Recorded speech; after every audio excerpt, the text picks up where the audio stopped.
Hello, everyone. Welcome to Tea with TPS. The distinguished guest that we have is a man with a healing touch, Dr. M.I. Sahadullah. He is not only a top doctor, but also a great manager who has established one of the best institutions, medical institutions in India. In a way, he is responsible for my coming back to Trivandrum. Because when we are talking about retirement, we said we need two things. One is opportunity for recreation, and the other, in case that recreation doesn't help to keep your health, then a good hospital. So when I came to Trivandrum, the two people I looked for happened to be brothers.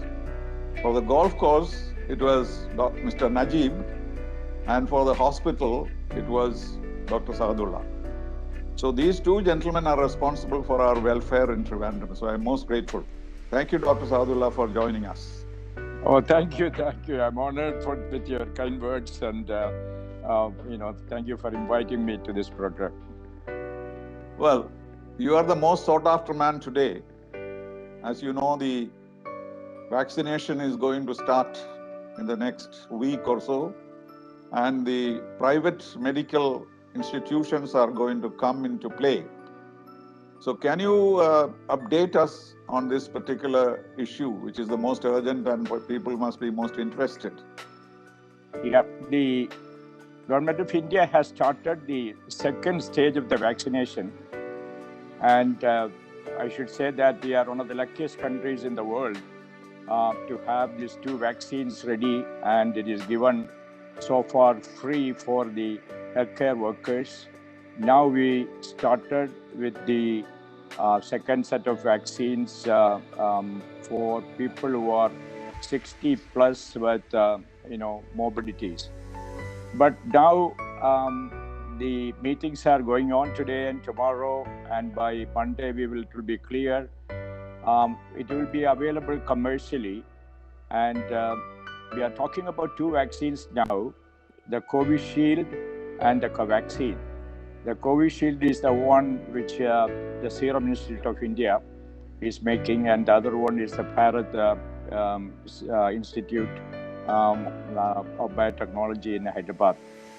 So both are made in India, because maybe the technology is made in India. Promoted. Yeah. At the moment, there is no foreign vaccines have been approved by the government agencies so far.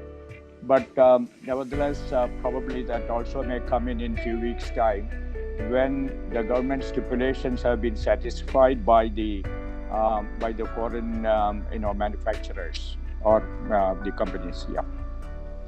And so these two vaccines, the only thing which is not sure is about the cost of it, and there will be a cost for general public to receive, and that will be very limited, I think.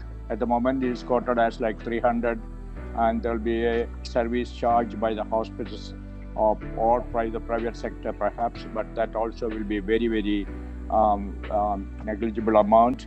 And so I think the public, it will be available.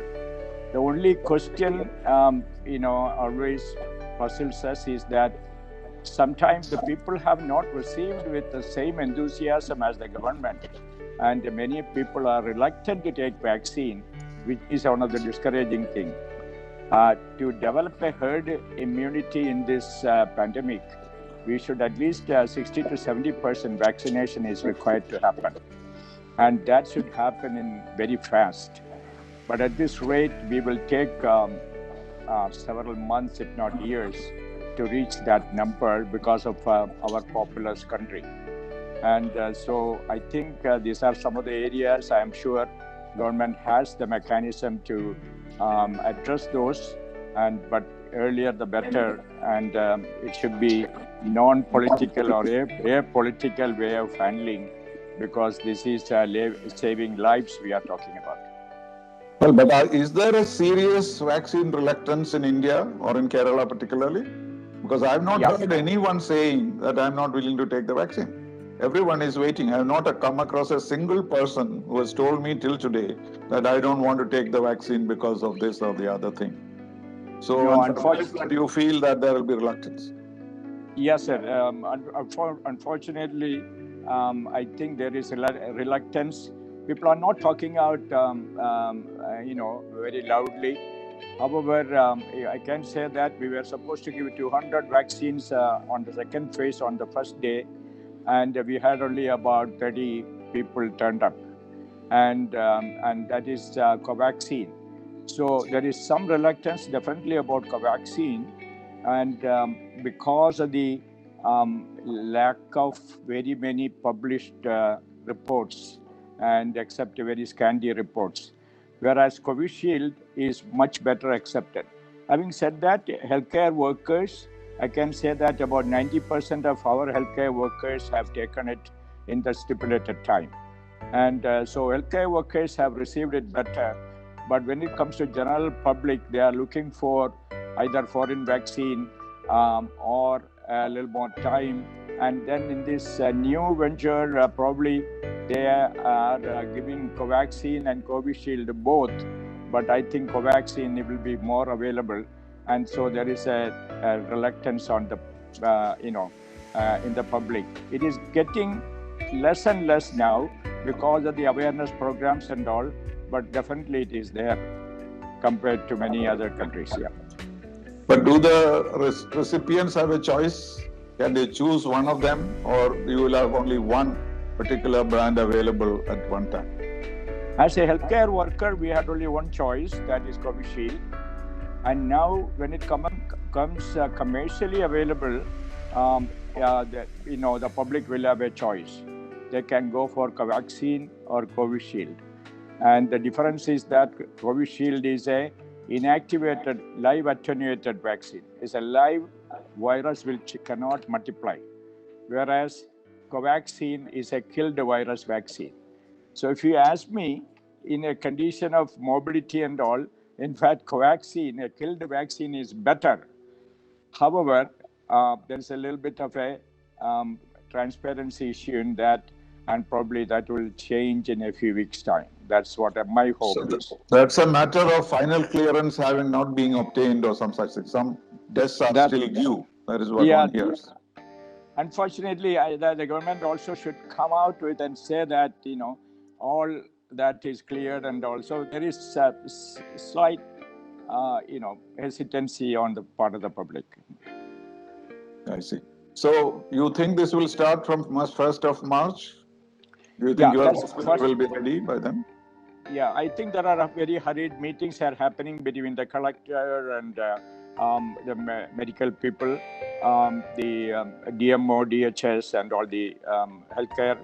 And the private sector is also involved, and our team also has participated in some of the discussions. And by March 1st, it should be clear that which vaccine is going to be given, and what will be the rate, and what hospitals can charge, and all that will come out. And that's what I feel. Well, one negative thing would be that once people take the vaccine, they feel that they are safe, and they may not take the precautions that they were taking till now. And that is going to be a risk, don't you think? Because, they feel that, you don't need the mask, you don't need to wash your hands. And that is something which will be difficult for us to force, because people will think that now I'm safe. Isn't that a danger? Absolute danger. And there is no doubt about that, because so far there is no proven records that these vaccines are going to protect from the disease completely. There is a partial antibodies are formed. Certainly antibodies are formed, and these formed antibodies, are they capable of protecting us from the disease totally and completely? We are not sure about. And that will be known only in course of time. And that is why the whole scientific world is requesting for continuing the hygienic measures without any doubt. And I think it is as you said, it is a grave danger, not a usual danger. It's a grave danger that we move away from that SMS, the mask and the social distancing and the hygienic measures, sanitizing. As we are talking, the election commissioner is about to announce, or he may have already announced the dates for Kerala, which will not be far. And of course, he was talking, as I heard him just before joining you, he was talking about the precautions to be taken during the elections and all kinds of, care to be taken. But what we have seen on television is that many of these, campaigns and so on, there is no precaution at all. And people are behaving as though it is normal times. So this is going to be a major risk. How are you going to handle that? I think, nobody wants to be a bad boy in our state or sometimes in our country. Enforcement of law and these restrictions have become a big problem because of the election also. Today, if you look at it, even the airport, we are going to do the RT-PCR test free. That is what had been just announced. I was also waiting for to know the date of the election. And so how are we going to do it free? And, it came from 1,700 rupees to 490 rupees or something. And then now it is free. So everything is based on election. And so if we are asking people not to wear masks and we are forgetting ourselves as leaders, I think we are really asking for trouble. Already 70% of the Indian total is from Kerala and Maharashtra. And the total corona COVID-19 infection. And now we are inviting more problem. As you said, it's a real danger. And I think even in this election times, the government should enforce the restrictions with all honesty and sincerity. Now, there are lots of theories as to why Kerala, which was doing very well in the initial stages, has come to this stage of contributing more than other states to the Kerala Indian infections. What is the explanation for that? Is that we have just become relaxed, or is there any other climatic or any other reasons why this has happened? See, honestly, it is a debate which is going on. There are two aspects of debate. One is internationally, the incidence has come down precipitously in India, and that itself is a wonder, and we are very happy about it. And that itself, they think that there is an Indian variant, and probably that might have caused the fall of the disease, instead of what we see in some countries like South Africa and UK, very high and fast spreading. That's one debate internationally going on. The second debate is that Kerala, who did very well and internationally acclaimed, and now coming back to a stage that we have got a lot of disease. There are no, I think there are no secrets, but obviously, I think the local body elections, as well as the subsequent laxity, is the main reason. And when we had lockdown, we did it very well. After that, people were waiting to open up the business, and the economic turmoil also has precipitated us to go for it. And so multiple factors, but I don't think that there are any hidden factors. Things are obvious, and that's why we are not doing well. But is it getting better now, looking at the daily reports? The daily reports show that there is some decline. But even the head minister has warned today that with the election is likely to go higher. So please follow the restrictions of SMS and all. But I think it is all going into deaf ears, because as you observed, I also noticed that no election, none of the political party leaders are following anything.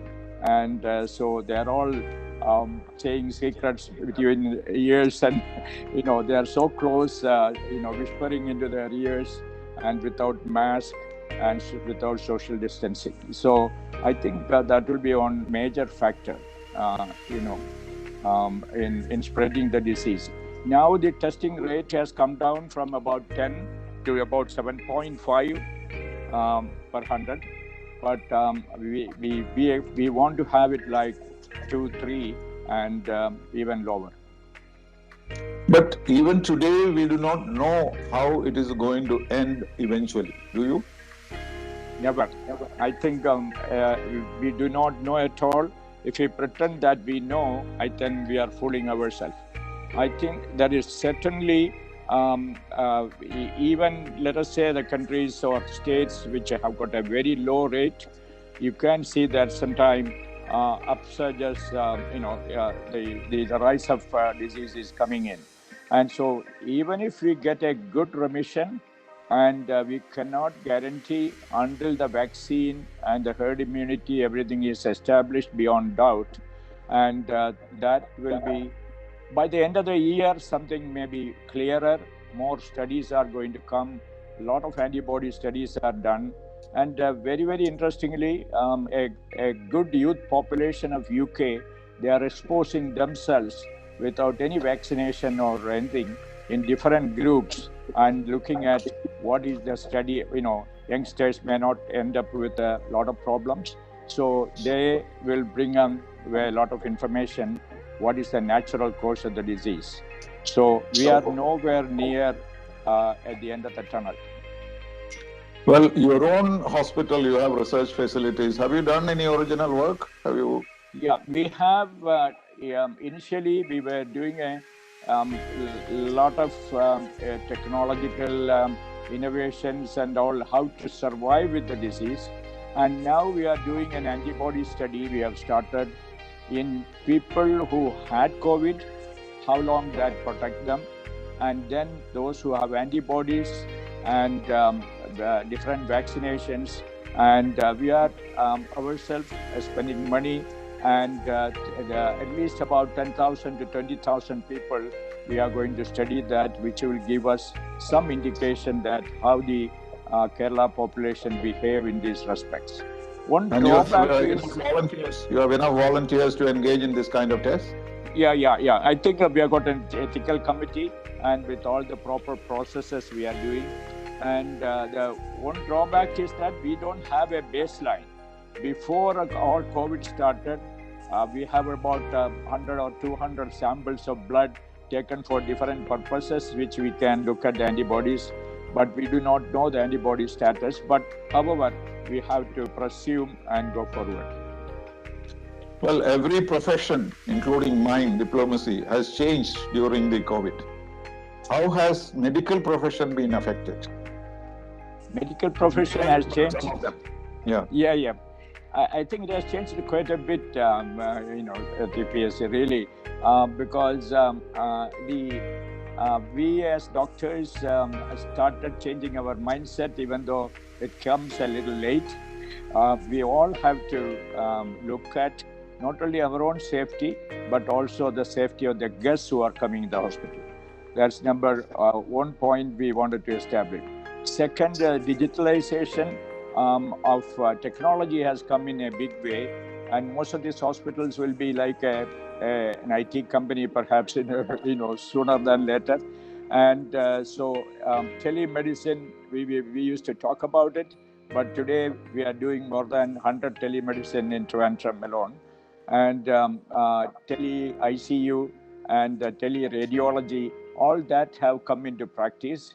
And analytics, data analysis, and AI and all are coming. So the technology will reduce or make it faster, they accelerate the growth. Second, it will reduce the wastage. And we feel that eventually that will make it more cost effective also. And so technology is going to come into a big way. And for example, now 30% of the people will not come back to the hospitals at all, because they will be looking for a quality care. We call it a decentralized care near their home. So if they have a medical center and where they can walk into, why should they come to the hospital and wait? where the risk will be much more. And so 30% And will go home for care, home care has also increased. Do you definitely support? home care has increased, and also people will look at from more of wellness measures. So illness to wellness, is the term now, and prevent it rather than treat it.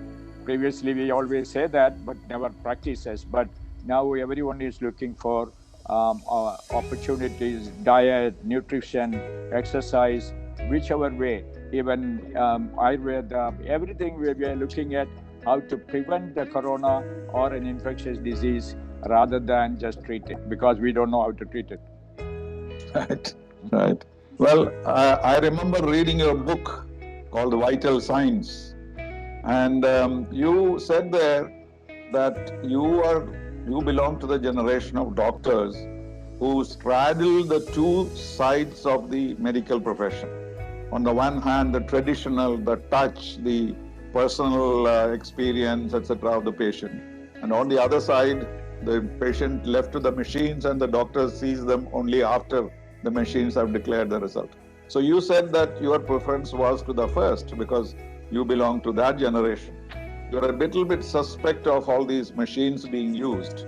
But as a result of this development, now, as you say, technology has taken the precedence over the personal touch and the healing touch that you are talking about. Is that true? Quite true, sir. I absolutely agree with you. But I want to remind all the people who believe in technology so much, and I also believe, but that it is not a panacea. And finally, the art of healing is on the tip of your fingers. And I think that healing touch, you named it very nicely, this interview, and I really appreciate that. I think the lost, it's a lost art of healing. I don't know whether you have read a book. This is written by Bernard Lone. He's a Nobel Prize winner, and he was a Harvard physician, and he did not get the Nobel Prize for the book, but because of his other philanthropic activities as a doctor with a doctors association. But in the Lost Art of Healing, it says that finally, what means is that even today the generation is very, very much more computer savvy, technology savvy, and they are very good. They're much faster learning habits than us and capabilities. However, I still feel that finally in this profession, I think we have to continue to sustain some of those traditions, and we still should keep the healing touch on your fingers. And the human element, definitely. Definitely, So, the human element. You have explained that the Kim's attitude to these things, that you don't force too many tests on patients. I myself had the experience of seeing you ruling out an MRI in case of my wife. After 20 doctors had said that MRI should be taken immediately. You remember that? Yeah, I remember that. So that changed my impression generally about doctors. That is, somebody who is leading this hospital has that kind of approach rather than a mechanical approach for all tests. And you also say in your book that you don't encourage commissions for doctors for prescribing tests, etc. And that way, I think your institute or your hospital now stands out in that particular practice. Am I right? Absolutely, we try for that without any doubt. Doctors are often victims of circumstances like others. That's unfortunate thing. So we also get many tests done because sometimes they are afraid that I missed something without doing a CT scan. For a simple headache, one of those headaches can be a brain tumor, but by repeated examination, or a flu, or a cold. yeah. The range is very wide. Absolutely. And so finally, when it comes that, could you not have done a CT scan at least? And so that is a question public may ask. And so those kinds of things push the doctors for a defensive medicine. And unless the management and the doctors community try together, then only we can resist these temptations. And we need technology. We can go a way forward with technology now, but certainly it should all start with your hand. Have a professional diagnosis, decide what test you really need to do, not that you do a panorama, I mean, a number of tests, and then you diagnose, you try to diagnose. So you don't Well, treat lab, but you try to treat the patient. That's what we say. true. We lived in Soviet Union, now of course Russia, where we noticed at that time, this was several years ago though, that their method of approach to any illness is that this is an extreme case of illness. That's how they start with. And then they say we exclude cancer, we exclude this, that, and the other. And finally, they'll tell you it's a cold. But meanwhile, in the meantime, they create so much of misery for the patients. And they have a special word for it, excluchenia. They want to exclude. So the first they will say you have cancer, and then they start excluding it. Now they say, okay, now let us see whether you have bronchitis instead. But that approach we found it very distressing, that kind of approach in Russia. So when we needed some treatment, we came back to India rather than got it done there. So, but here now, because of these facilities, as you said, people do not want to be accused of not having the best for the patient. And so that is a dilemma. So you need a lot of confidence to approach it from a human angle rather than going for the test. And so somewhere you have to strike a balance. Absolutely. You have to strike a balance, and that will come from experience and competence. And confidence. And the confidence, exactly. And, you should be courageous enough to say, that's the way I manage, and that's the way I'm going to do it, rather than jump into a array of tests and then look at it and then go back and examine the patient. And that habit, with good physicians, good doctors, that habit is not there at all. But the youngsters sometimes lose out in this process because they think that is the right way to do, because the technology is everywhere. And that's why I always tell the young doctors that it's not a panacea. You please start with your finger touch and then go towards the technology.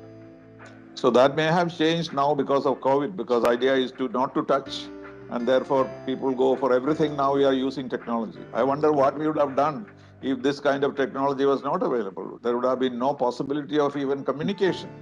But thank God that we have this technology, and therefore, unless I have a webinar one day, I feel very uncomfortable. Because who do you talk to otherwise? So this is a great opportunity to use technology. But the other end is, of course, this famous historian of the future, Harari, used to say that technology will grow so much that human beings will become useless. You won't have a choice. The artificial intelligence will tell you what to do, and then you don't need any of those that education that you had in medicine, etc. So, but this seems to have stopped that trend, the trend of absolute technology, but at the same time, depending on technology which is necessary. Even the United Nations, there are no meetings. The General Assembly is empty, and everybody is sitting at home and sending messages over technology. So technology has come to a great help at this particular time in education, health, everything else. But still, I think we need to strike the balance. Now, doctor, tell me a little bit about your KIMS journey. What made you go on to this big entrepreneurship? Because you are not only a doctor, you also built this institute. And how did it all start? You are working abroad, right? Yeah, I was working abroad. Briefly. Yeah, I was working abroad for more about 26 years or 27 years. And making good money also. You didn't need to go and build. Fortunately, that is quite true. And and that you're working for Aramco, right? Aramco has no shortage of money. That's correct. I went to UK first, and from there I went to Aramco.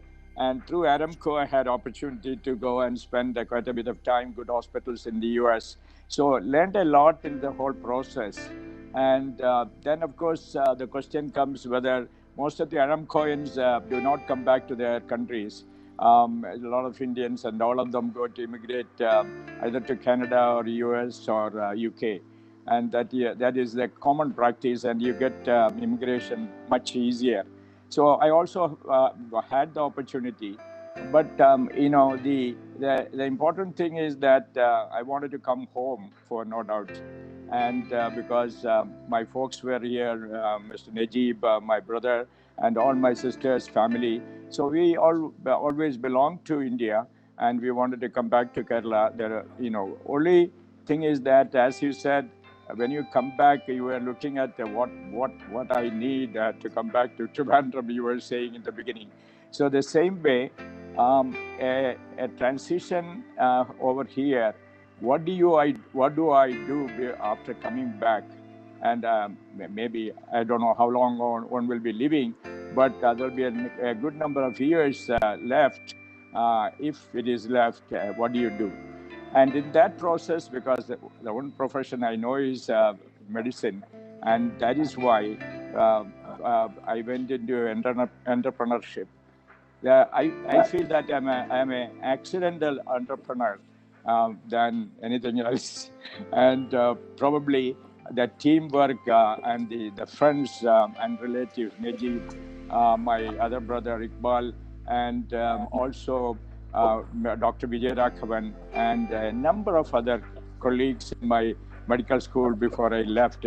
We all remained in good touch. All of them. That teamwork really made this to happen. And a small stimulus might have been there, which I mentioned in my book, that there was not a small stimulus, I should say, it is impolite. My father, I always believed that could have had a better care before he passed away. And so those experiences, I thought that probably I learned many things, earned some money, and so why don't we put it into good use? And that also was a good impetus on that. But you didn't have any too many difficulties in starting something like this. That may be, an understatement.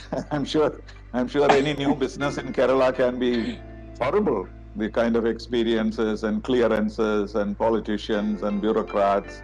So you must have gone through a lot of trouble, I'm sure.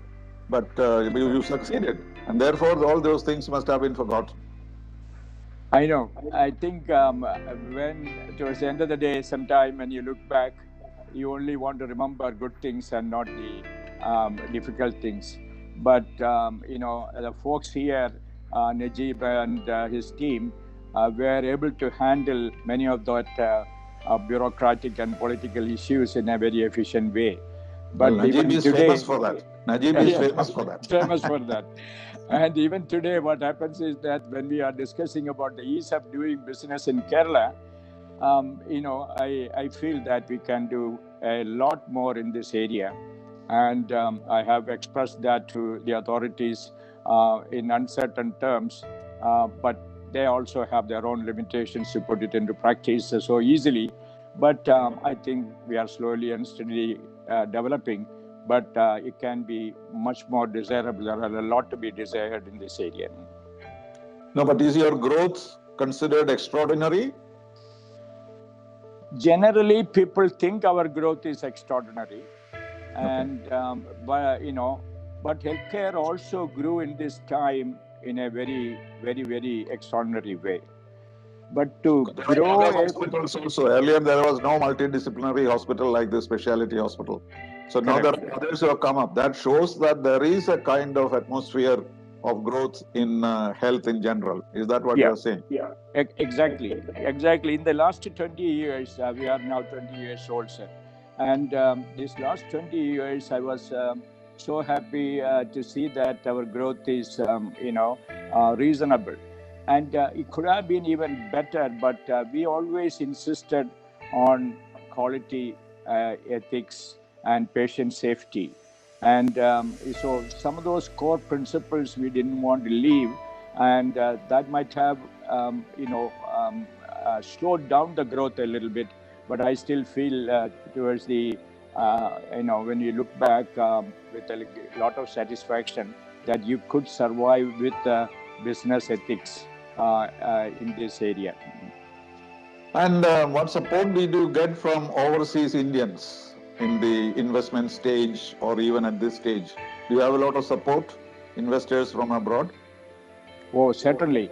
But I should say that most of them were from our friends and colleagues and acquaintances from the GCC countries, and from the US. I should mention that intentionally because only very few have invested, and also and that too on a very small amounts. And there are people who came where are even flying in their own jets, but they didn't want to invest because we started that in a marshy land, and they didn't want to get out of the car with their shoes. The shoes will be spoiled.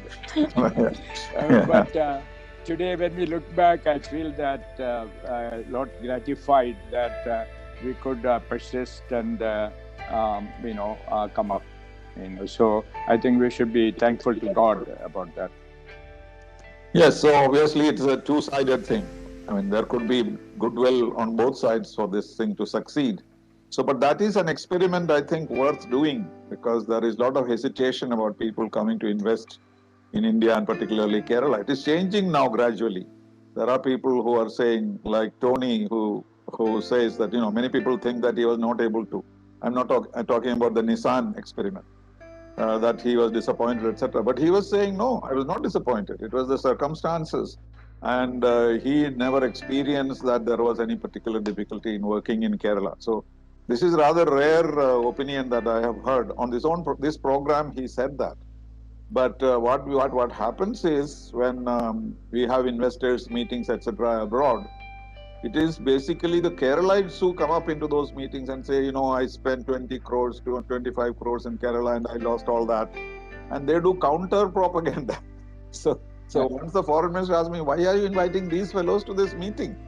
Because we are supposed to encourage investment. And if they carry these stories of having lost 20 crores here and 30 crores there, and that doesn't incentivize people. So that is the difficulty we had in promoting investments towards Kerala. Yeah, actually, you said it right because I listened to Tony's interview with you in the same program.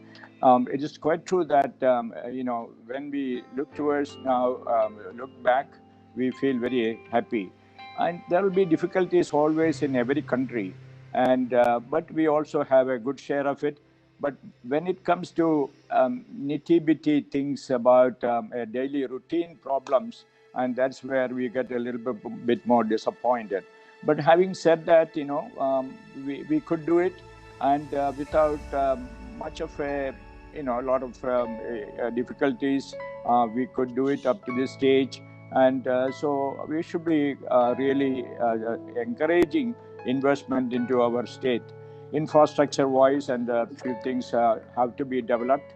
But I think it is in the process now. Everyone knows that without development we cannot go forward. So all the parties and political parties are together in it. So I hope that the future will look even brighter. And healthcare has got a much better future because of the pandemic which has happened also. Well, there is now a drop in patients in the hospital in general, isn't it? I was there recently, and the contrast was very striking. You could get lifts in 2 minutes, and there was no crowd in the railway station it used to be, and now there are fewer people. So, but that is a temporary phenomenon. People are, putting off treatment for this reason that you might catch an infection in the hospital. So, but you have recently made a big expansion. I find a beautiful, swanky building. You invited me to come there, but I haven't been able to go there as yet. And also, you changed the name from KIMS to KIMS Health. What is all this about, these changes? Can you explain to us?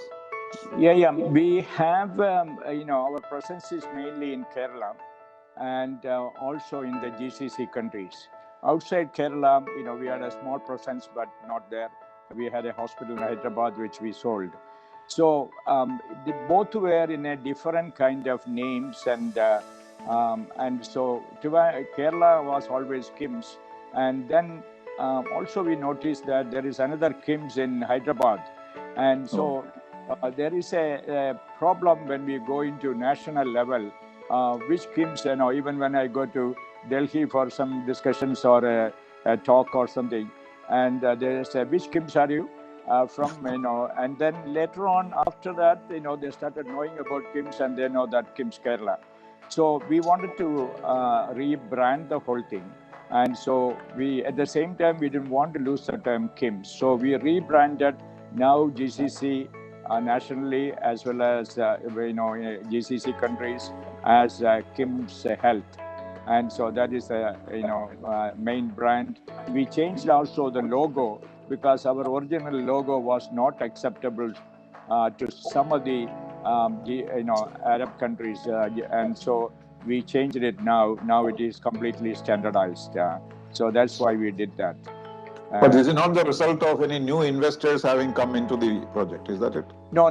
That is a very deliberate decision. And now if you want to go for a IPO or a listing, and certainly we have everything standardized, everything is consolidated, so it will be much easier. And that was so it was not on the demand of any investor, but of course we have got a private equity, and they also participate in our discussions and some of these decisions. But is the hospital or your project still welcoming investment, or is there scope for others to come in? At the moment, actually, we are looking for going for IPO in a year or two. We were planning for it, and then the COVID came. Now, after the COVID, people say that the healthcare market has improved, and so in another year or two, we should be looking at that opportunity. So just before IPO, there is something called a pre-IPO round. And that is a time people who are already here with us for years have an opportunity to sell it and get out because people will need money. And there are new investors who want to come and they can come in. So that is called a pre-IPO round, which may take about a few months to a year. And so that is an opportunity. Otherwise, there is not much of a room except buying secondary shares if somebody is ready to sell. Okay, you, in spite of all your preoccupations with the hospital and treatment and all that, take a lot of interest in Trivandrum. I know you have been the chief of the management association. I see you in several meetings and talking about the welfare of Trivandrum, etc. What has been your experience? What do you think are the prospects of Trivandrum becoming a better city? We see a lot of activity, inauguration of this and that and the other. But is it being done on an overall picture, or is it being done by the governments as and when money becomes available and so on? So is there a real plan for Trivandrum? Do you think so? Unfortunately, it is a bit fragmented and disorganized. And I would have liked to see it as a much more organized approach.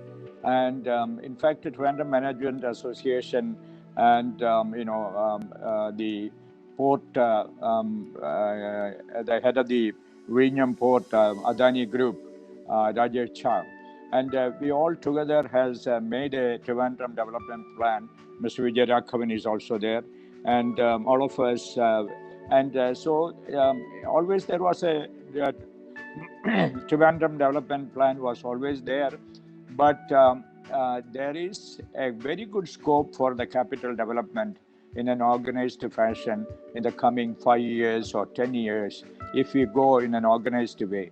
I think tourism itself, Kovalam itself, if you go, not in the best of conditions because we have gone out and you have seen so much of tourist destinations, and Kovalam is one of the best you can see.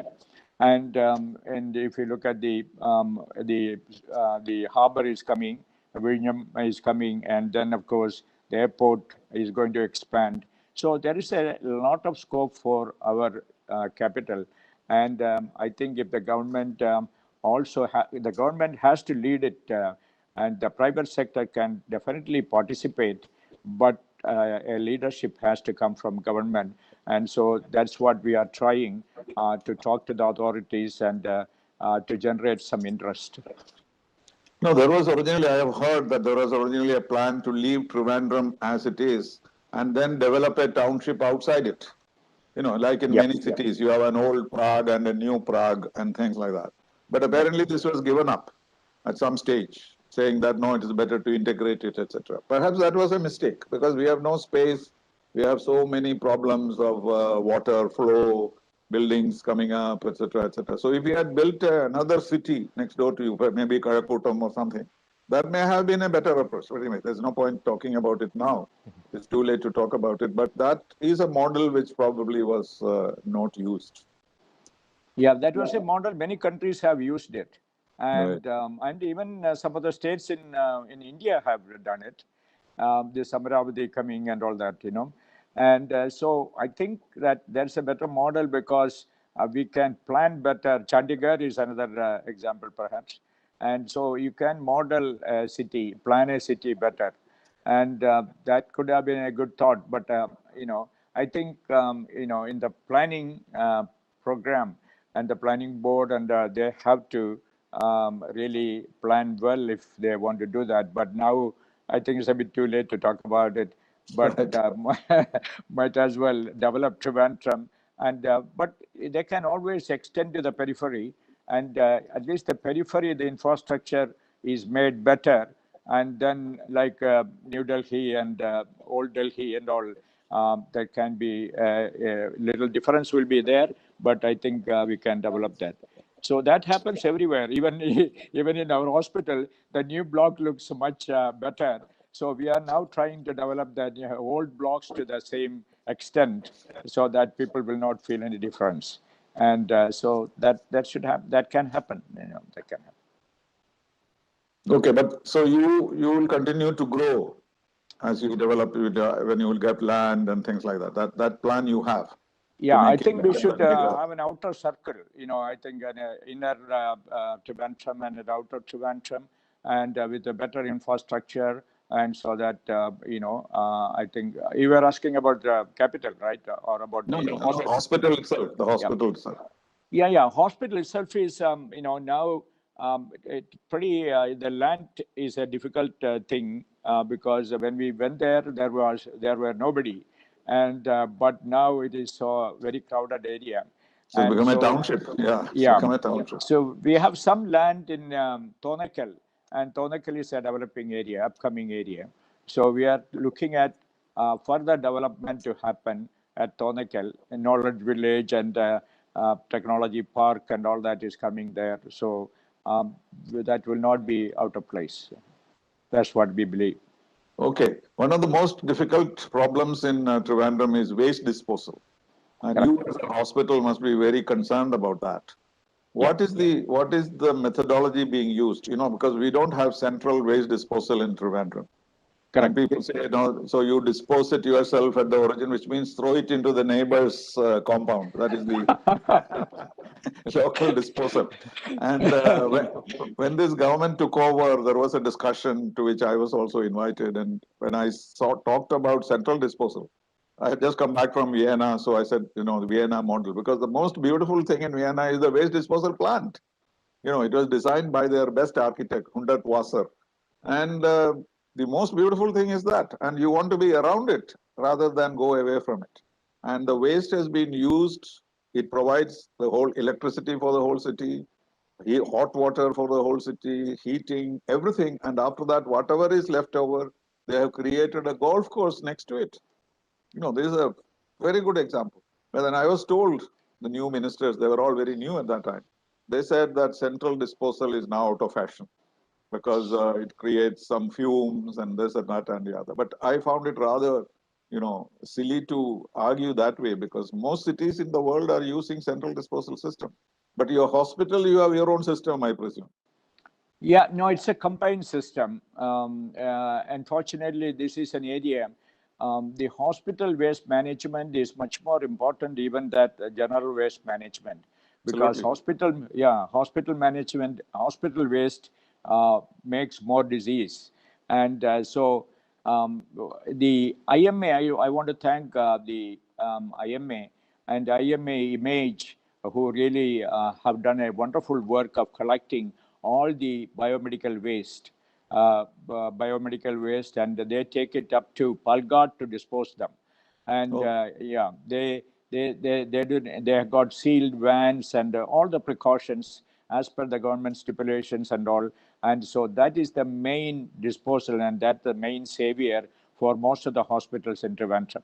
Then incineration is another method, and by which we can do it, and that is a high pressure incinerator of certain high degree of temperature, and very minimal smoke will come, and everything will be under very ashes, and then you can dispose that off easily.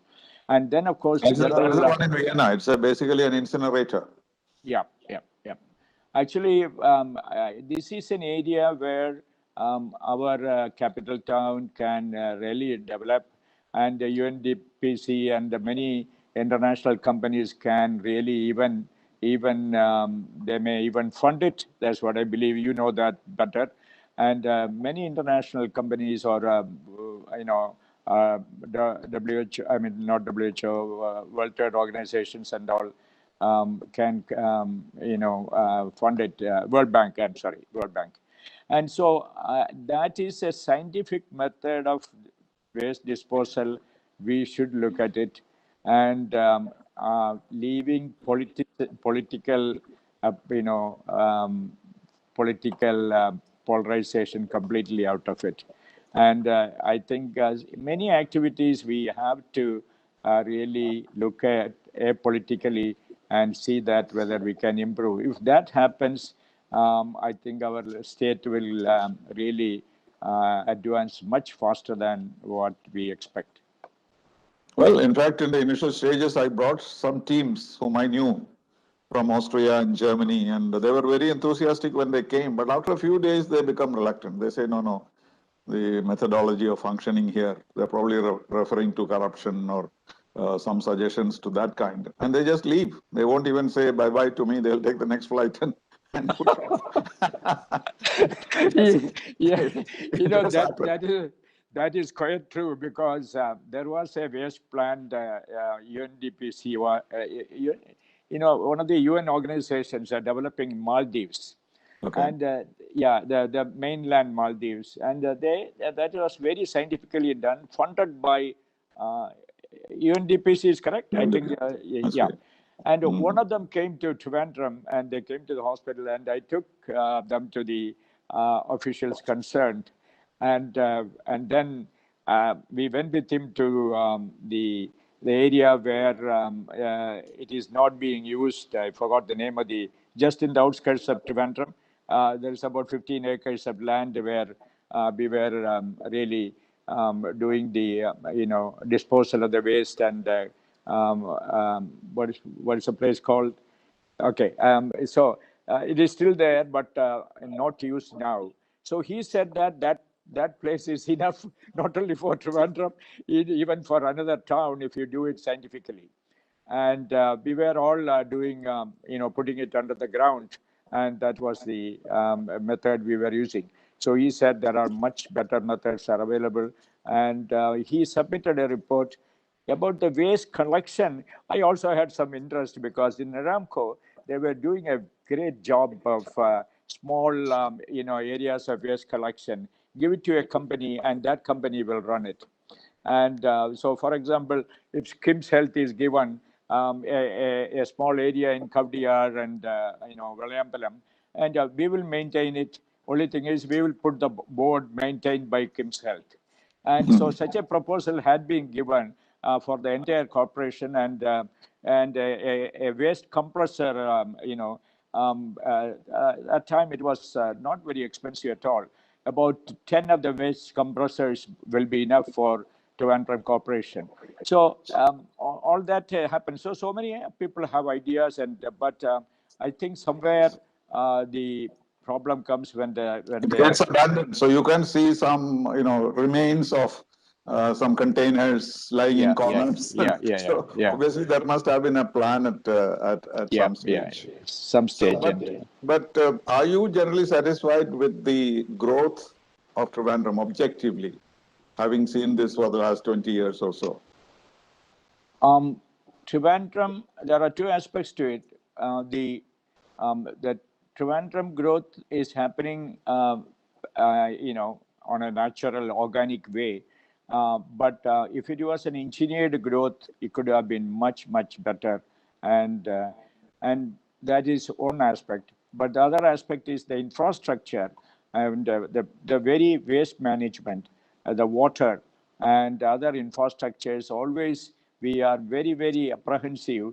When is it going to collapse? And are we really looking at the water source? Is it sufficient? And so there is no transparency on all this information, which make you a little nervous. Is how long we are going to sustain. In between there are water pollution. Sometimes the pipes are broken for hours and days. The water is going to leak. So all that is making it apprehensive that our infrastructure in these areas have to be looked at and attention should be paid. So in that way, I'm really nervous about it. But at the same time, if you look at the various Indian towns, and when you go and come back, you feel much better at home in Trivandrum. And no doubt that we should admit that also. Very good. So the elections are coming. I know you don't have any politics, do you? No, I don't. You have good relations with all parties. I am very apolitical and good relation with all the parties. Yeah. And you think there are good points and bad points about each one of them. There are excellent people in all the parties.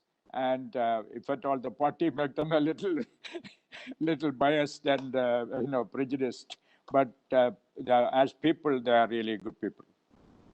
So let the best men win. That's all that we can wish, right? And women. I think I think women, at least about 30%, they should win, right? And that's the law says, right? That's the parliament. I think the best people should win. And, I think that we are come to a stage, whoever wins, they should look at the people, the state development. And if they do that, without their knowledge, they will be re-elected. And so that factor, I think even the, commonest man has the same kind of thinking process. They cannot be fooled anymore because they are all very learned people now. Yes, because people are saying that much will depend on the record of the government rather than any kind of shortages or any kind of disadvantages, etc. So there seems to be our democracy is getting more and more mature, and that is something. And good people coming into politics is being welcomed. So these are all things which are good for the future. So, yeah, I think we wish the good people come into power, and more than they are good people, and they'll let them look at the goodness of the state and the people rather than being antagonistic to the other parties and doing any vendetta on that. Thank you very much, Dr. Sahadullah, for spending so much time with me at a time when you must be called out to various places. And I can imagine your time is very precious, but I'm sure our viewers have benefited from what you have said about COVID, about the vaccines, about your dreams about Kerala, about Trivandrum, the work that you have done in KIMS. So we are most grateful to all this. And so it's a great opportunity for us to have had this conversation, which may be not possible for 1 hour. I'm sure I'm not going to get with you. And so this is a very fortunate occasion. I really enjoyed it. And, I read all your articles and I see most of your interviews, even the last one with Venu Rajamani. I saw that. And so I really enjoy and thank you for having me in this interview. Thank you very much. Thank you, Doctor. Thank you. Okay, bye-bye.